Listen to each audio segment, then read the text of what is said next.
We've seen what a hurricane can do to a highway.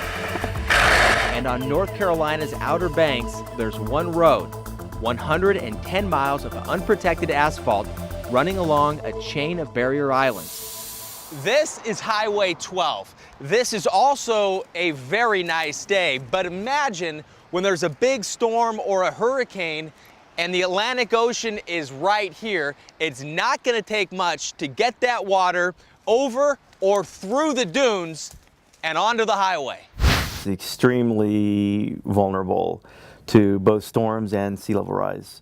The barrier island's very low elevation, it's very narrow in parts.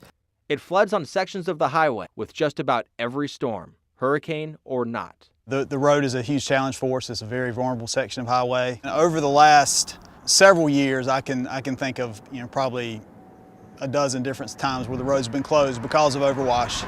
There's temporarily washing out a road, and there's destroying it. That's what happened last year with Superstorm Sandy. And before that, with Hurricane Irene. The damage was so bad after Irene, a temporary bridge was built to temporarily fix a much bigger problem. A problem that residents living on the Outer Banks have been dealing with since Highway 12 was built more than 50 years ago. It impacts their economy, it impacts their lives, it certainly impacts the visitors we have coming down here. With each repair and the changing climate, some people start to wonder if it's worth it. At some point, we're going to have to say, Uncle, you don't need 2 meters of sea level rise to understand that the barrier island that Highway 12 is sitting on is falling apart now with today's rate of sea level rise and with the storm intensity that we're experiencing today.